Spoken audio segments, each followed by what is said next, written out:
Good morning, students. We are meeting after a long time. Just because of this COVID situation, last year we have completed our course online.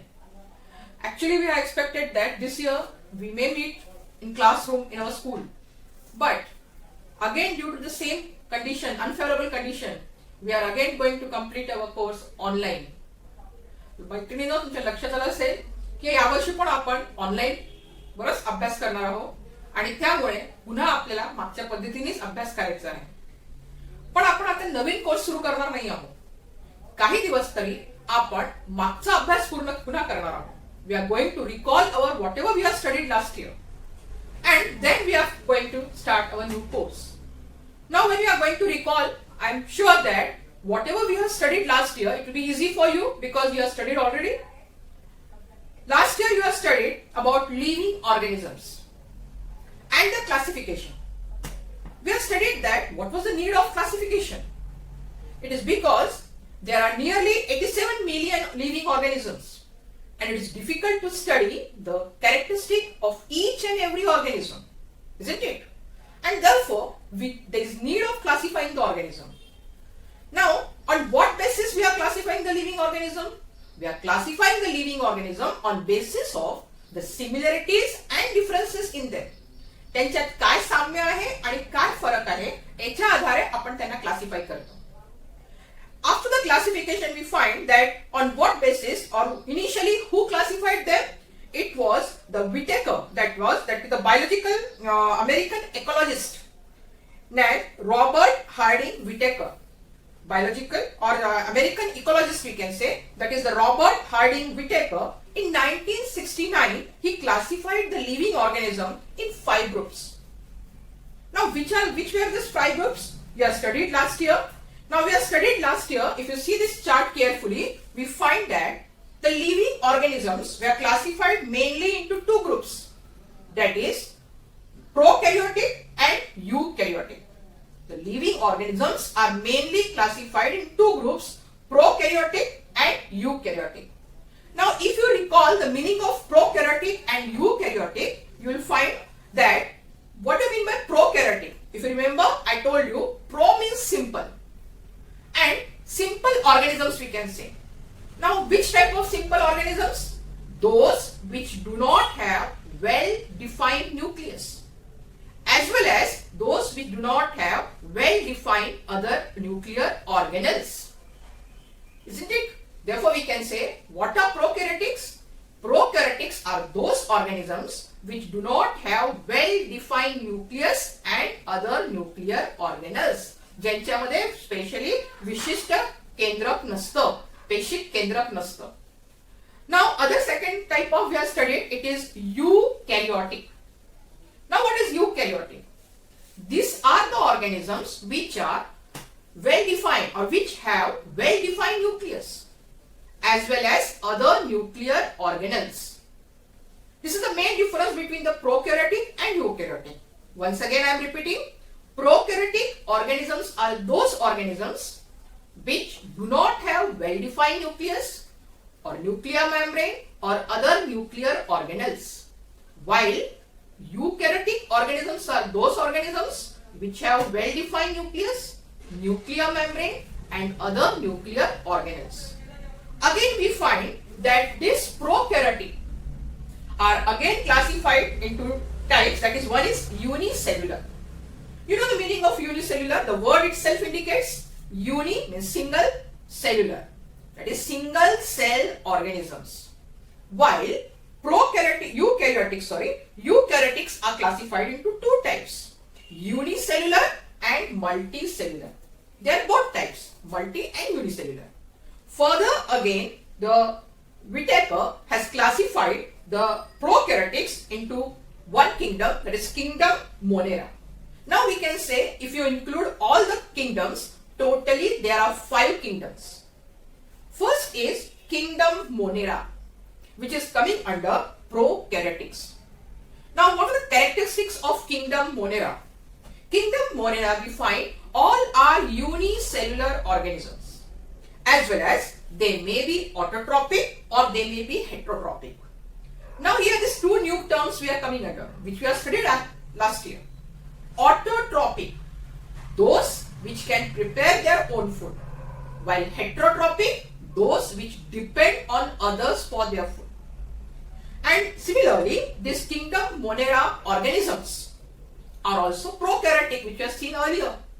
That is, they do not have distinct nucleus, nuclear membrane, or any particular nuclear organelles are not seen in them. So we can say the characteristics are, they are unicellular, they are either autotrophic or heterotrophic, and they are prokaryotic cells. Second kingdom is under eukaryotics. We find second kingdom is kingdom Protista. Now this kingdom Protista, they see the characteristics of kingdom Protista. We find that is they are unicellular again, but they have well-defined nucleus. Why? Because we have classified them under eukaryotics. So they have well-defined nucleus, they have well-defined nuclear membrane, and some other nuclear organelles too. And they have some particular organelles for their movement also. Example, we can say pseudopodia. Now here you find there is a model, I think you have seen this model, that is the amoeba model. Now if you see this amoeba model, there are some extensions outside the body of this amoeba model. You can see this model carefully. You find that there are some extensions outside this body. These are called pseudopodia. If you remember, I told you the meaning of pseudopodia. Pseudo means false and podia means legs, or you can say foot. That is, this is not the actually foot of the amoeba, but that helps in the movement of amoeba. So we call them pseudopodia. So like this, other organelles are also there, which are having particular organelles for their movement. Like amoeba has got pseudopodia, or example another, paramecium is there, or we can say plasmodium is there. Paramecium has cilia, euglena has flagella, and like this many locomotory organs are present in these organisms. This is regarding the kingdom Protista. Now next comes kingdom Fungi. Now here we find that this kingdom Fungi, that is, they are all heterotrophic. Now what do you mean by heterotrophic? Just now we have studied those which depend on other organisms for their food.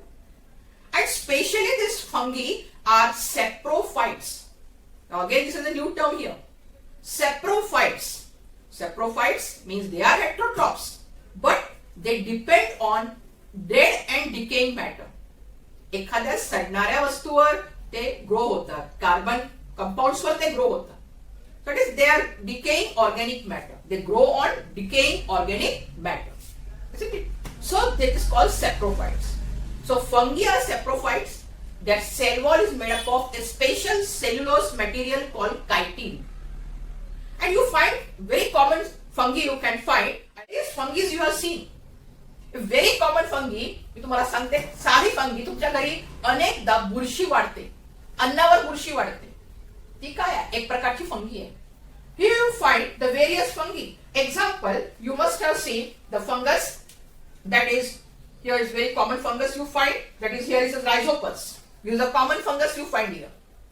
Similarly, various fungus are shown here. Mucor is shown here.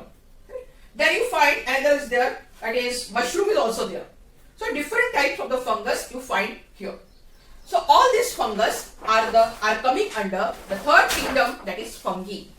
So third kingdom, we have studied earlier two kingdom. One is kingdom Monera, second is kingdom Protista, third is kingdom Fungi, next is kingdom Plantae.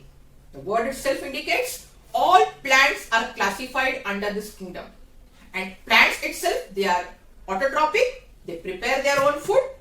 And the last kingdom is kingdom Animalia. That is, it includes all the animals. They are heterotrophic. It may be smaller animals or bigger animals. They are heterotrophic animals under. So Whittaker, Robert Whittaker has classified the organisms into 5 kingdoms. Once again we'll repeat. That is kingdom Monera, kingdom Protista, kingdom Fungi, kingdom Plantae, and kingdom Animalia. So remember friends that these organisms or the living organisms which we have studied just now, on this complete basis, I'll give you some home assignment. You have to complete that home assignment in your special notebook. You prepare one notebook for it, and whatever the home assignment I will give to you, you have to complete that home assignment in that notebook. And if possible, if you can do it, prepare a PDF of it and you can send on WhatsApp group. If not possible, you keep your home assignment in your notebook. We'll check it later on. But your home assignment book should be complete because it will be internal marks will be given on that. So please be careful and complete your homework. Goodbye.